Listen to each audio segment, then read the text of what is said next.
Well, it has been a while, but we are back with another Animorphs thing. Yep. Review. And today we're going to be covering the next two we did. Had Iron Reed, which is number 7, The Stranger, and Megamorphs 1, The Andalite's Gift. Yeah, so the Stranger was the one where they go to the that one Yerk pool in the building, right? Are you thinking of the capture? Oh no, this is the one with the Elemist. They go into the actual. I've been under so much stress that I just kind of my memory's fuzzy. No worries. They find an elevator to the top of the EGS tower. Yes. And cause havoc up there. Yeah. It's not the best book of the initial run. Yeah. So I think you've both read it recently. Oh, sorry, my grandma's talking in the background and the kitty's being bad. Sorry, it's distracting. She's obviously a controller trying to get in the way of it all. Sort her out. Tie her to a chair for 3 days and you'll find out. Yeah, no. Number 7, The Stranger, deals with Rachel's conflicts and how to deal with all these choices that are being thrown on her. And then doing impulsive things like going to a zoo and acquiring a dangerous grizzly bear without backup. A typical stupid Rachel thing, really. Yep. Yeah, whenever she goes into bear morph, she tends to lose parts of her body. Yeah, like when she punched the Velak, it ripped away a stump of arm. To be fair to Rachel, she's the opposite of Cassie, who never upgraded from Wolf Morph. And so this is where Rachel decides, okay, I need an upgrade because an elephant, as much as it's massive, it's slow and massive turning circle, you'd imagine. Mm-hmm. Not very agile, whereas a bear's a bit of an upgrade in that department. So Rachel is that impulsive one, which probably should have killed her. Are we allowed to do spoilers? Yeah, we're not allowed to do spoilers. No spoil. All right, okay. Ignore me. Hey, it's a sci-fi setting. A lot of characters die in the conceit of alternate timelines and things are undone or it's unwished. You know what I mean? Yep, usually. Like that time they all died in a nuclear blast in book 72. There's no 72. Yeah, that well-known book. We haven't reached our first time travel story yet. Can you believe that? Or have we? We haven't. No. He knows that time travel stories exist in a sci-fi setting, but doesn't know where or how. So, are we going to start from essentially the top of the Stranger? Yeah, and then Megamorphs 1. Because there's obviously the opening shenanigans. Opening book shenanigans. What were the shenanigans? I'm trying to remember. It was the circus, wasn't it? Oh yeah, I think. What was it? The circus? Pretty sure, because Rachel cast at the circus. There's a freaking cattle prod. Yeah, he throws the guy, Mr. Joseph, something and says, "Don't stick the elephants with the cattle prods." And then she just throws him. Not enough to hurt him or kill him, but just throws him on the top of one of the tents. Completely ignoring health and safety regulations. Yeah.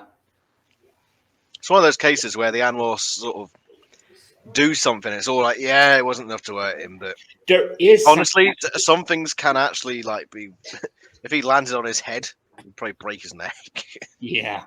But there is something I'd like to bring up, actually. After the opening book shenanigans, when Marco reveals that he's been tailing known controllers and he's found a New York pool entrance as a gap and they get out through the movie theater, stuff like that, he deliberately did not tell Jake because he wanted to give him some rest after being a controller. And Rachel, even in her book, from her perspective, notices a uptick in Marco's attitude. She doesn't know what it is, but we know it's Visser 1.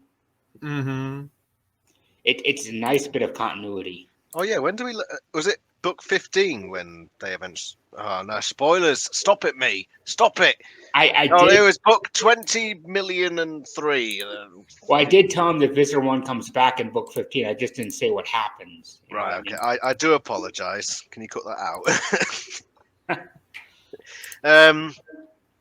So yeah, where were we before I spoiled everything? The continuity. Yeah. I don't. Jake still isn't a proper leader, so Marco holding stupid decision. But they're still in their infancy of all this, so they are going to make stupid decisions, and that's just. That's true. They're Oh, still. But there is a noticeable difference. They're making it stupidly while being efficient still. They feel more like a fighting force at this time, less uncertain, scared, and overwhelmed. Yeah, because for the first couple of books, it's like, oh, we try to do stuff and it's either a small victory or a big failure. Whereas this is this is the first time we actually have a victory of sorts. Destroying the Kandrona. And then the next book, destroying Visitor 3's trained animal, the Vilek. Indeed, indeed. I will say though, I think one of the big questions we've got to ask ourselves today is the victory they have in book 7, where they destroy the Kandrona. That's destroying supplies, essentially resources for the Earths. Yeah, Is food it? source. Are there ethical questions to be had there? So let's put it into a real world situation, right? So let's take the whole Russia-Ukraine thing. I don't want to have to get too freaking topical, but it's the best example off the top of my head. Yeah, but ignoring So- that, it is against the Geneva Conventions to go after an enemy's food source or to attack civilians. Yeah, so if Ukraine basically destroyed Russia's food supplies, Oh my. does it cross ethical boundaries? I mean, That is a good discussion to have, admittedly, for your sci-fi setting. but then my answer would probably be no. And if we take it to the real world situation, it's not like you're taking out Russian civilian food supplies. It's as if you're taking out the supplies of the Russians in Ukrainian territory. It's like if you're taking out a civilian's food supply instead of a military one. Mm-hmm. So there is that question to be had, but personally, I think there's nothing wrong with what they did. Yeah. Adam, can I ask him something, Iron? Oh, go ahead. Maybe you guys can both give your thoughts on the Elemist, just as a book 7. Well, just general thoughts about him from book 7. Yeah. The Elemist is one of those things that I think the authors came up with as they wrote, because in this one it's heavily implied that the Elemist is a race, an alien race. Yeah, and we do see what happens to that, but I haven't said what. It's just, yeah, they kind of made it up as they went along. But it's weird in the fact that there's this one guy and he's addressed as a member of a race, and you think, oh, it's really confusing just reading book 7. Yeah. Is this a godlike figure, or is it just another alien race we're being introduced to? It's not really made clear. And of course, down the line, it becomes more clear. Yeah. But at this stage in the books, he is a very perplexing figure, and it does feel that he is being written in the moment. He wasn't necessarily planned too far ahead. Yeah, Iron, what do you think of the Elemist? I love the name. It just sounds very mystical. And the Elemist sort of reminded me of Q? I don't know, a little bit of the Ancients, or like on Stargate a little bit. Or the Q? Yeah, or the Q. Never watched it. I wouldn't know. Yeah. Some of my viewers, of course, might get that reference. One thing I find interesting that probably isn't a spoiler because this is about speculation is that in a roundabout way, the Elemist might have been trying to play matchmaker between Tobias and Rachel. Whatever he does, she hates, and it kind of pushes her closer to Tobias. Because it's kind of an open secret at this point that the ships are going to be Cassie and Jake and Rachel and Tobias, So maybe he almost was trying to kickstart that. I don't think there's anything in this book that would hint to that. Yeah, well, I certainly didn't pick up anything on that. Yeah, based on the information we get later, that might be plausible. Yeah, that's an interesting theory. There's all sorts of interesting theories you can have about this guy. Because he goes on about, I don't interfere in anything, guys. Give a guy a break. He very clearly does, and it's. I mean, not even the Animorphs are fooled by it. I don't think in this book they're like convinced by what he's saying. Yeah, he clearly does manipulate the situation so that they can find a way out of it. Yeah, it was kind of clear he was. He's basically like those Martians in Mars Attack saying, "Stay calm, we are your friends," as they're vaporizing a whole bunch of humans at the diplomatic party. It's like, do you expect us to believe that? Oh my. Sounds like modern politics to me.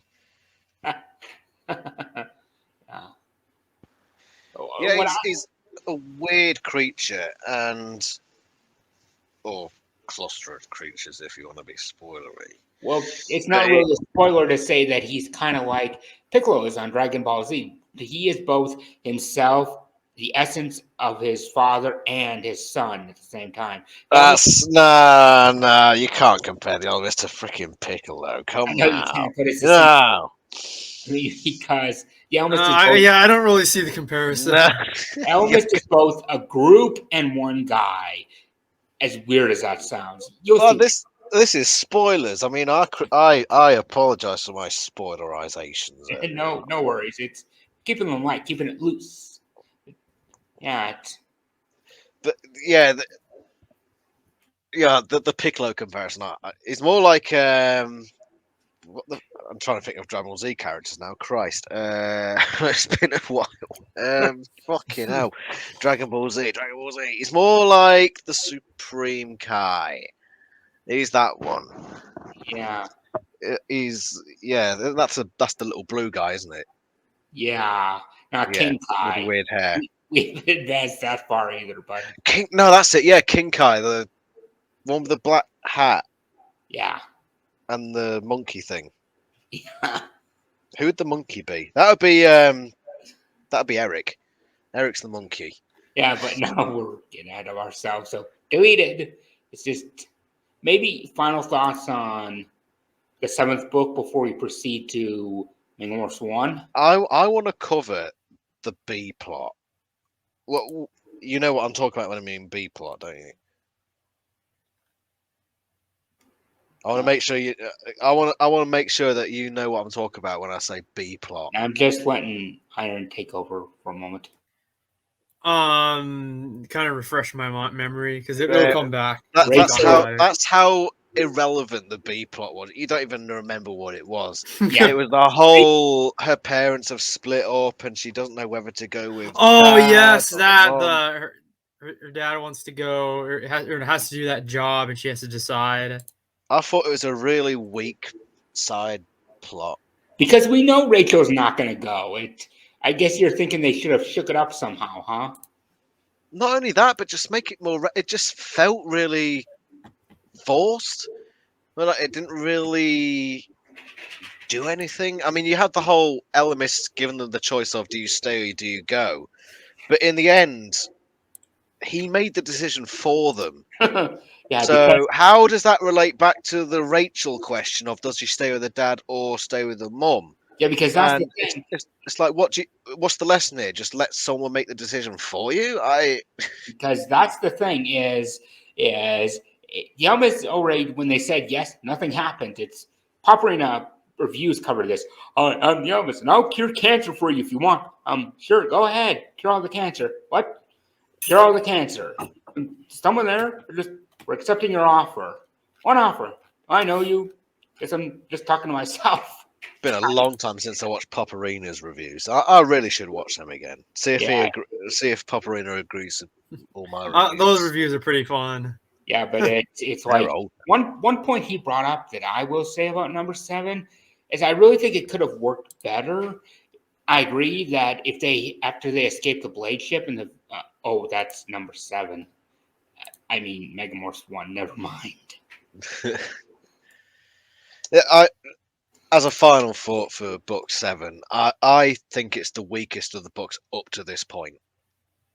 I think the Megamorphs 1 is the weaker of these ones, but books 1 to 6 are all stronger than book 7, with the possible exception of book 3. Yeah. There is a detail here that's interesting. It's Axe's first time in the Yerk pool, and he's just so overconfident, really. Axe is a bit of a divvy, really, isn't he? I love Axe. Sorry for the Britishisms, by the way. I mean, just the sound of the word divvy, you probably know what I'm going on about. A bit of a dunderhead, that sort of thing. Bit of a dipstick. Oh yeah, that's what I kind of was thinking. If I get too British at times, do tell me. We'll Brit pick you, basically. Nitpick. Brit? What the hell does Brit pick mean? British nitpicking. But Brit pick. Something I do want to bring up. This is the first book that starts several recurring trends. Marco calls Rachel Xena Warrior Princess this one, if I'm not mistaken. Is that the first time? Yeah, and he also brings up the your minutes thing that Axe does for Earth. You know, those are going to be running gags. So it does introduce a couple of running. I didn't pick that up when I read it, but it must be. They must have started somewhere. Yeah. Is there anything else we want to cover about book 7 that we're missing? We haven't really talked about the B plot, but it's such a non-plot that it's not really worth talking about that much. Do we like Elamist as a character? Go ahead, Iron. Oh, the Elamist was fine, I guess. That's a ringing endorsement of the Elamist. Yeah, he's all right, you know. Yeah. Okay. Yes. The ESG tower battle. Are we not gonna? Because that was a pretty brutal one. Oh, yeah, I like it. There's a scene where I think Rachel literally pushes a Hork-Bajir out the window and he just falls like several stories to his death. And then Tobias swoops in. He gets to be in a battle for like the first time since like the early books. And considering this is something I mentioned in my review when I did this book, it's according to the book, it's about between 5 and 6 in the morning. And we got to remember this is it's a big town. Yeah. I'd probably call it a city, considering the sort of things they talk about being there, like the freaking mall. It's going to be at least a small city. Yeah. 5 or 6 in the morning. Somebody's going to see that thing falling out a window and splattering on the ground. Yeah, that's not going to go unnoticed. It's so true. Yeah, kind of like the battle in Megamorphs #1, Android's Gift, but that's for the next one. Yeah, let's go on to that one. Okay, so Iron, you're hosting this. What are your thoughts on Megamorphs #1, the Android's Gift? I really, really like this one. Like, I really like that we got, the perspectives. Like, it would alternate the characters. The first time we get that, isn't it? Yeah, it was a good shakeup. And there's something that I must say right here is that we also get somebody Escrow Isto's voice, and yes, I am doing it like I am in the pop arena where he got. Yes, that's our headcanon voice for him. I don't really have headcanon voice for all these characters. Typically, they just sound like the voice in my head that narrates my life. Which again doesn't have a voice. It's just it's a little guy in your head. Complete tangent. Do you guys have? I have the little guy in my head that got me locked up in the mental institute. Let's move on. The voices of all the characters in my head are the same voice that narrates everything else in my life. Yeah. In my head, but it doesn't actually have a distinct voice. Yeah, basically, for those who may not know what this book is, just kind of get back on track. It's, like they said, it's multiple narrations, and there's this weird dust storm or tornado sentient tornado that's attacking them. And as the goes on, it's revealed to be another one of Vista 3's evil plots. Yeah, I originally thought that they would have done like something a little bit different, like have this something that's not related to them, just some random alien things coming to the planet. The whole Saturn thing is bullshit. Because if you know anything, I mentioned this before. If you know anything about the actual Saturn, there's no way this thing is going to live on Saturn. Just say it comes from some other galaxy. And if it is from Saturn, how is it that water kills it? That's the big spoiler at the end. Water kills it, like it's what's his name? M. Night Shyamalan's Signs. I don't remember. Yeah, because I'm thinking about the atmosphere of Saturn and all that, and I'm like, I don't know. What does it eat on? Because if it comes down to Earth and eats other living things, Visit 3. Are we talking about it being a whole ecosystem on Saturn? Visit 3 implies that it eats energy, but he reconfigured it to eat the energy from their engines, so it doesn't actually kill. So does it feed on like, storms in the atmosphere of Saturn?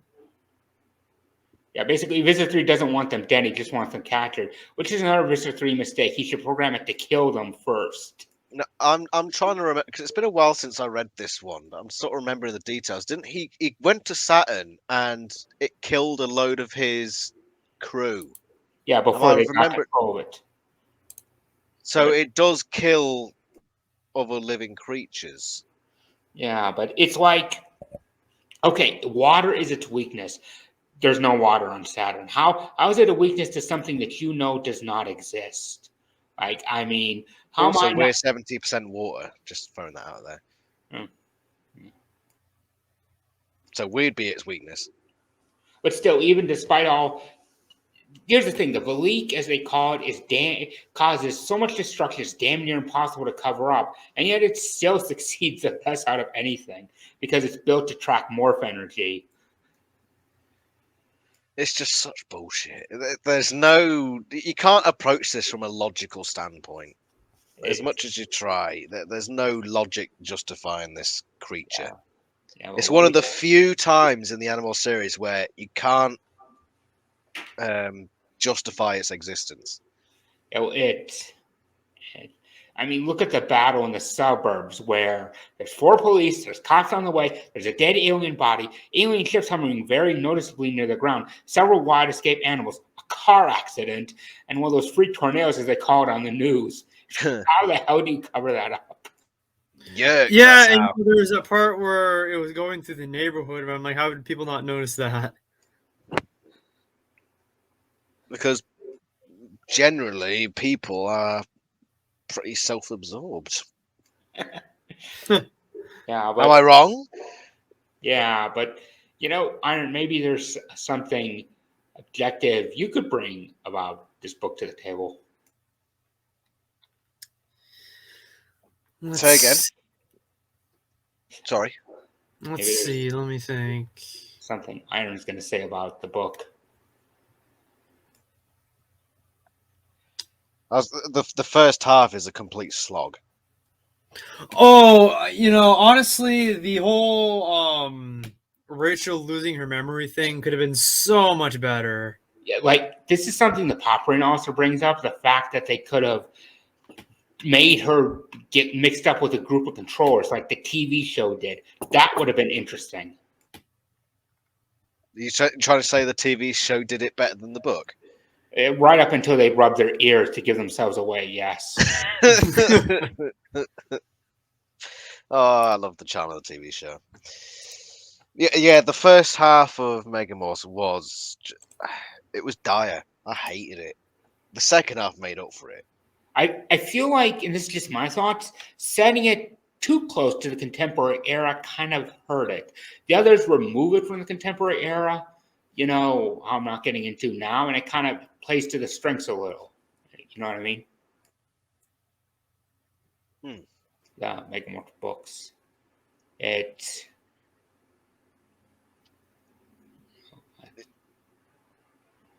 So I sort of lost where we were. Well, Oh yeah, we were talking about Rachel losing her memory and how it could have been done a lot better. it's that whole bit leading up to that as well was a bit weird. If you're gonna have this woman in the shack be the actual woman who they freed in the first book, I would like if they'd actually made that a bit clearer, because at the moment it's just fan theory.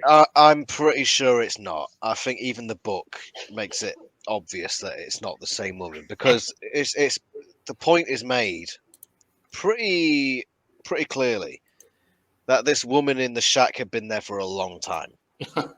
And we know that from book 1 to Megamorphs 1, it can't be more than a couple of months. Okay, there's something I want to bring up. Oh yeah.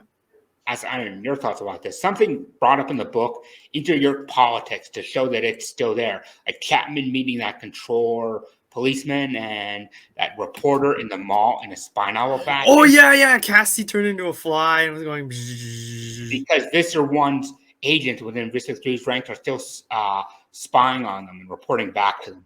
Inter-York politics. It's great.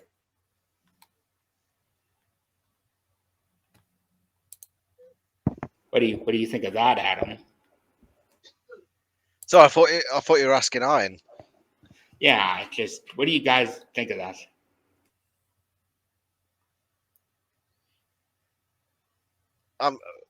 Could you repeat it to me?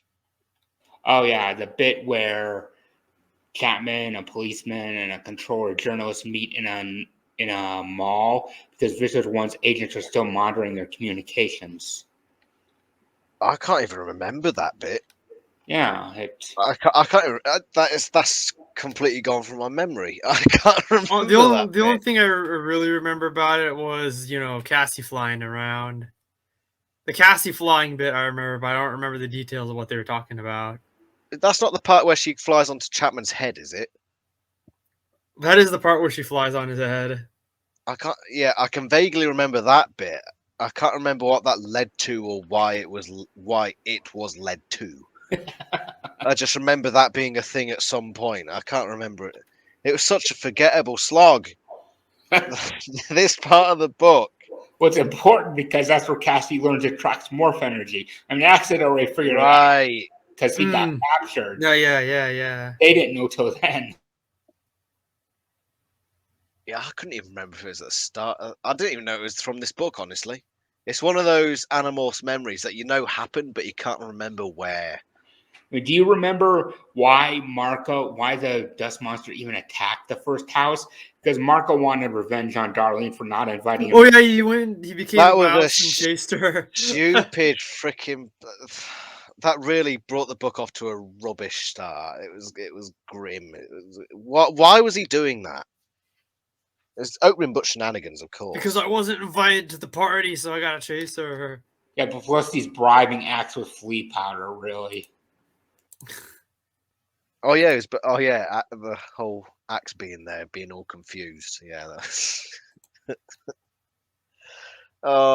This is one of those books that I really don't want to read again for these sorts of reasons. I could do without this, but it's the worst of the Megamorphs. Are you in agreement there? Well, I'll admit it's my least favorite. Well, this is the first Megamorph book I got to, so. But this book is basically an excuse for the authors to just do what they wanted, because they've got this canon series. They've done books 1 through 7, and they think, right, now that we've set all these rules, we've got to stick by them, and everything's got to be logical. It's got to flow into each other. Oh, but we really want to put them into this situation. It doesn't fit the main series. Let's just call it Megamorphs. Plus, do it that way. There was an earlier point I was going to bring up for number 7 about the battle at the end before realizing it was this book. Ignoring the fact that it's impossible to cover up, I agree with the Popper when he says it would have been better to continue the chase into the night once they escape the Blade ship, meet up, and then keep morphing around to disperse it. And then Cassie comes up with her plan to morph whale, drag it down into the water. It's just, I think you have to rely on the fact that Cassie would acquire a whale without his permission, which I think would be tough. I mean, from the 4th book, after she learned that you're strip mine planets, it might be easier, but she still very rigidly adheres to that rule, even for animals. So I think it would be tricky to say that she'd had that morph all along. Yeah, I don't remember the Popperina thing, so I couldn't really comment on that. Hmm. But we've always got to remember when we're reading these books, we're talking from the point of view of kids who have no idea what the hell is going on half the time, have no leadership experience or training, Yeah, and everything's flying at them at 100 miles an hour. yeah. Mm-hmm. So they could have come up with a better plan for pretty much every freaking storyline, but they never did, and that was part of the fun, honestly. I remember as me and Iron were reading, one thing brought up was the sequence where they escaped the blade ship. Just pressing your hand to the button and thinking "open hatch" is like you'd think there'd be safeguards on that. This is something I told him. I think even Stargate Atlantis handled the concept better because only certain technologies of theirs have thought controls built into them, while the rest are all mechanical and manually operated. Mm-hmm. Only certain ones would, because you don't want to like accidentally think something and then everything's all messed up. Warning: self-destruct in 10 seconds. Oh damn! What did I think? The book series never did it as bad as the TV series, though. we, Do you remember the blade ship sequence in the TV series? you remember where they're going up into the mothership or where it's landing? From which episode? When it's in the leader where they find Marco's mom on the pool ship. Oh yeah, they just it looks like a disco setup. You know where you scratch records. They had like EQ buttons and dynamics. It was a DJ control panel in this blade ship. You see, I don't mind spoilers for the TV shows because it was so bad. I even told Iron what the disc does. Something that was never in the books that was TV exclusive is that, remember, Iron? It restores Tobias to his human form, gives him back his morphing power, and also has your DNA on it somehow. It's just weird. It's the Swiss Army knife of alien. Okay, huh? I do love the Analyte disc. We needed more of that in the books as well. I'm going to say my thoughts for what I think it should have been after certain books are read and we've seen those episodes of the TV series. Because I do have my theory. It's how I would have approved it, but I haven't seen that yet. My cat's trying to eat my keyboard. Silly kitty. Get Princess to calm him down. Oh, she's in her basket now. Yeah. Mine's on my cat's on my lap. Do you guys have any more thoughts on a couple books? They are the worst books of the initial run, both of them. It's a low point of the first 10 books. It starts to pick up again from here as we go into 8, 9, and 10. But this is the part where I think the authors were sort of scratching around for ideas and ways to expand the series. I mean, you got the Elemist coming in. You got the whole concept of the Megamorphs, where they just have it's like a playground for the authors to experiment with ideas and have a bit of fun. The introduction of the Elemist, of course, comes back later on in a much more idealized way, but at the first bit, it does seem a bit weird and improvised. It's I think both these books are the authors saying, right, we've established a concept now. How far can we realistically push this? And it was a mixed bag.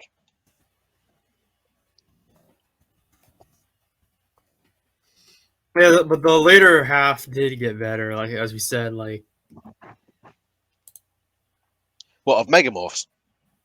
yeah, the first book. Yeah, the first half was dire. It was terrible. But the second half, where we got the whole Marco driving, the stuff on the blade ship. I mean, even though logically it wasn't great, it was fun. Yeah, they have to get away to not morph, so they just steal her dad's truck, and Marco's just hitting trash cans. You just hate trash cans. I mean, whatever you say about that, but it's got that scene, and everyone remembers that scene.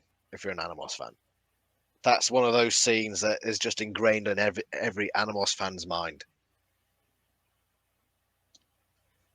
So It's not a complete throwaway, the Megamorphs one book. But certainly the Megamorphs get better from here on out. As do the main books. Because next up you got 8, haven't you? Which is a rip-roaring roller coaster of a novel. Oh yeah, so yeah, we do get Axe for the first time in Megamorphs as well. And it's not really noticeable. You know, There's nothing. I think it's actually it was a bad idea to have Axe's first narration as part of this Megamorphs thing because it doesn't feel like it's got the impact. Paparina said that his comparisons to human things kind of ruin it. Like, I could understand if he'd call Marco highly intelligent, because I would contest, unlike the Paparina, that a college professor would call a 4-year-old smart for knowing her multiplication tables. But comparing something to steel is just weird, especially since in the same damn book later on, he says Ramonite box. So it's like, okay, you're willing to make up alien alloys, but not for earlier? Why? Again, it's another example of the authors trying these new things, and half the time it hits, half the time it misses. Okay, I'm going to be positive though about some of this stuff in this, because I feel like no, you're not allowed to be positive. Only one law here: we be negative. Way to succeed on YouTube is I do like the Elmas. I think he's interesting. This race of near godlike beings that can twist time. I remember I wrote the Versus Battles wiki character profile for the Elmist, I'm gonna go there right now. Yeah, I do find him interesting in terms of a heavy for the verse, and I like the questions they raise. Like in number 7, The Stranger, they bring up the butterfly effect, how a single butterfly beating its wings can cause a tornado in Texas from South America. That's something they brought up in KOTOR too, so I really like the application of that very well. And the scenes where they were in the future were suitably haunting, I think, like finding that skeleton in the school, and they have no idea who it was, though me and Iron know it was Githany. Right, Iron, it was Githany. Oh, can you say that again? Because I was actually I was actually on the Versus Battle wiki reading your article. That in the future, you should pull that up on screen for your fans to see. But yeah, that in the future we find a skeleton in the school that the Animorphs are taken to, and we know it's Githany. Yes, Githany. So you talk about number 7, all these positive things. It could have been a really good book. Yeah, I think it just something about it just wasn't written well, especially with the whole B plot of the divorced parents thing. I think they just turned it into a bit more of a drag. If they'd taken that stuff out and put something a bit more relevant in there, because it could have been a really good book.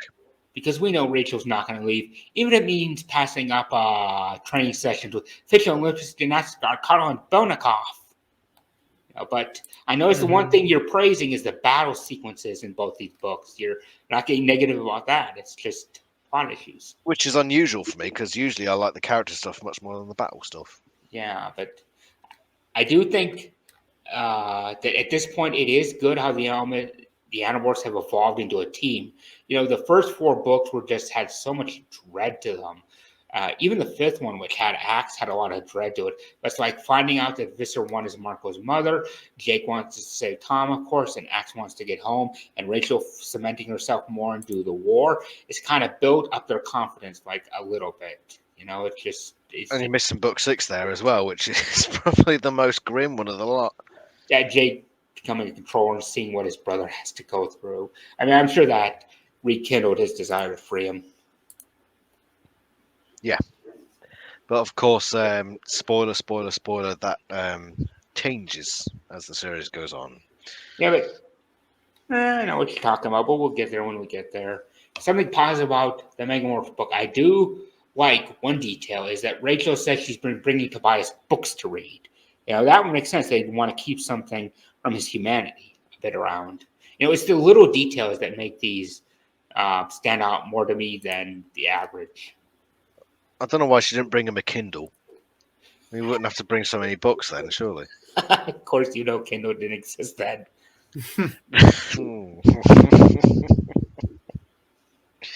It did in my universe. That's my headcanon. Kindles existed in the... This is fiction, by the way. I can have whatever the hell I want. the graphic novels are anachronistic, so no reason you can't do that. Exactly. That's a point. What Have do we you? discussed how we think these are going to be translated into graphic novels? Yeah, I do have a point I want to bring. What do you think about Cassie's dream sequence early in the Iron Man, Adam? What do you think? She dreams that she's letting people die or something, and she gets scared and doesn't morph to distract the Velek, and it takes Marco, and then she has to redeem herself by taking down the Velek. What do you think of that? Again, it's one of those details I can't even really remember. So it's probably not worth asking me that question because Yeah, I it's gone from almost my forgot memory. about that. Like, I do vaguely remember a dream. Goes to show how impactful that part of the book was. We can't remember it. Iron, do you still remember the moment we read that Visser One was his mother more? Oh yes, that's something More that memorable. way more memorable. Wait, was number 7 The Stranger and Megamorphs 1 made by Disney? I mean, they can't create anything as memorable as what came before, so why not?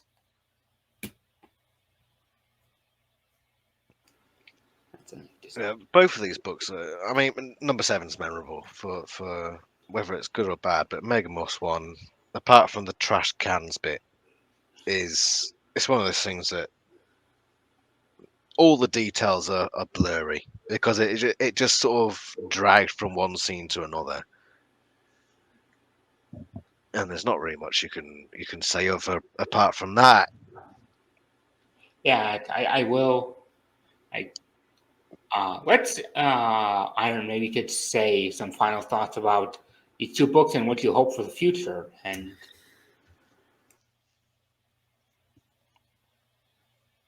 Well, I look forward to the rest of the Megamorphs, and if they're really much better, then I hope they are. Number 3 is one of the best books in the series.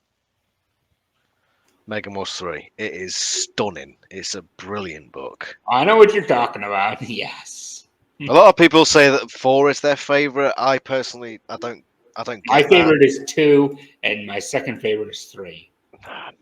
2's good, but 3 it's incredible. Megamorphs 3 is absolutely incredible. I can't. There's not much wrong with it, from my opinion.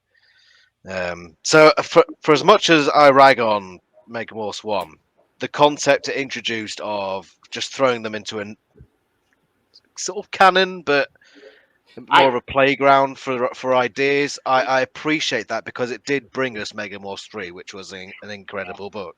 And I have told Iron basically about some concepts we're going to get, like the Chronicles books, how they're like prequels, and that the first one, the Anoi Chronicles, is from Alfangor's point of view. That's all I said. And that the second one is about the Horkbit here, a Yurk, and an Andor. That's all I said.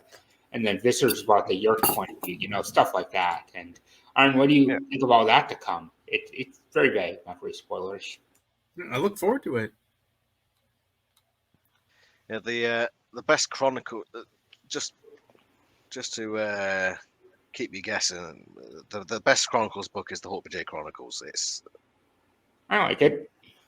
But the Andalite Chronicles, I wasn't a fan of, even though it's a lot of fans' favourites. I didn't particularly like it.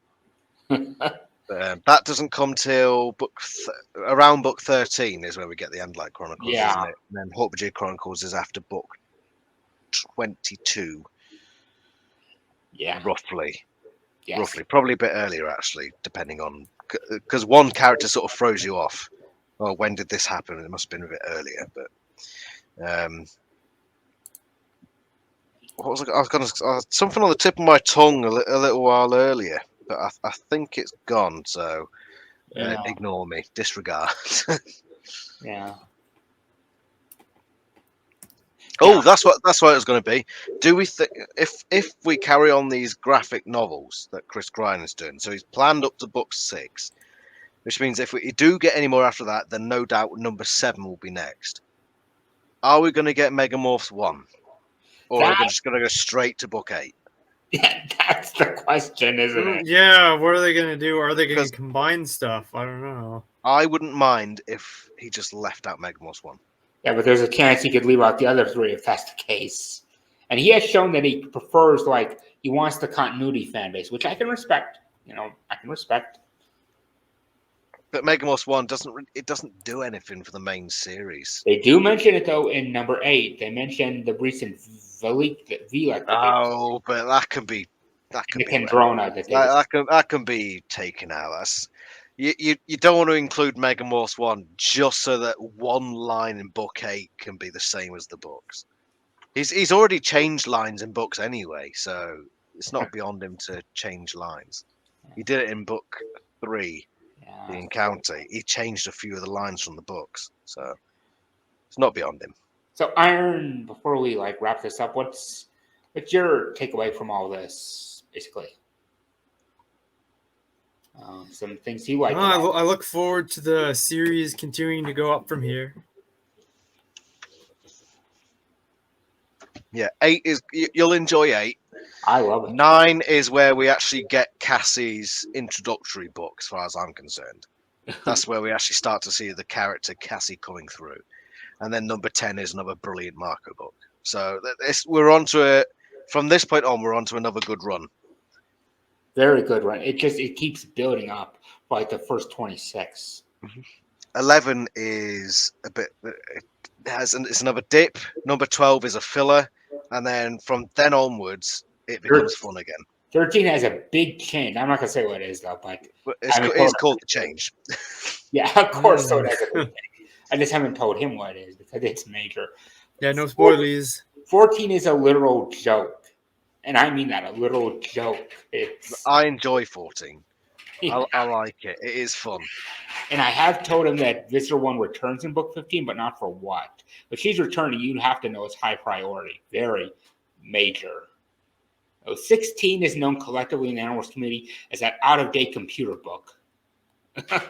It's still a good book. Still a good book, regardless. Yeah. 17 is where we get our first shit book. Sorry for the language. 17 is the first book in the series where you think that's actually bad. I have told Iron that the Yeerks have a weakness, and it is in that book, but he doesn't know what it is. It's just, I would have appreciated it more if they had mentioned it after that, but it's like the Animorphs themselves didn't want to, which is weird. It's like Voyager, where they have this fix back home. All it requires is something you have the cure to, and they don't want to do it. But even apart from that, 17 is just a bad book. But then after 17, from 18 through to 20...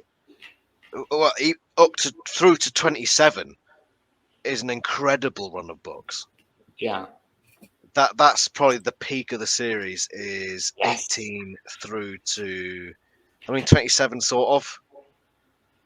Yeah, 27's all right, but 26 is the last run of 28 is just so weird. In fact, I even told him a minor spoiler that because I don't care. Myron, you remember when I told about these young college kids who were going over and tipping cows over in the field? Yeah, 28 is like book 14. It's book 14, but slightly less fun, but still quite fun.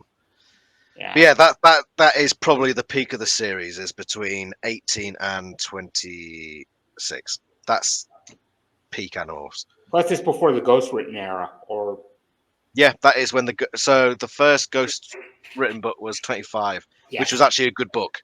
I like it. Yeah.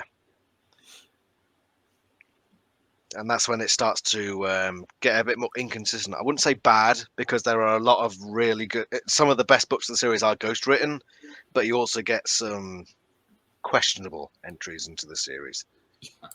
37.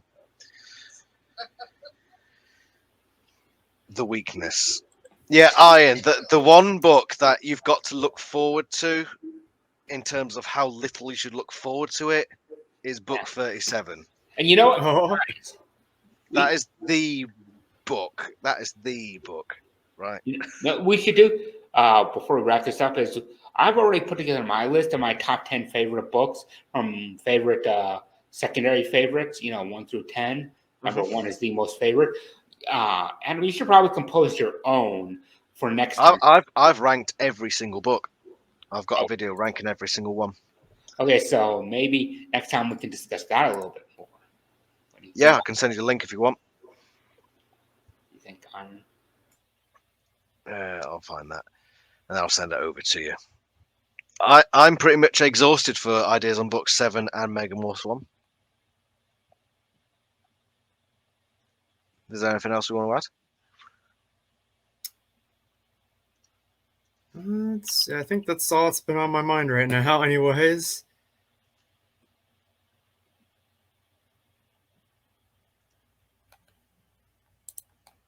Any other thoughts?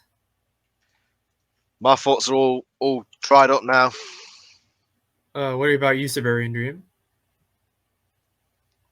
Yeah, I pretty much have said all I want to say. If I had to give these a score, I'd put the 7 at 7.5 and Megamorphs 1 at 6.5.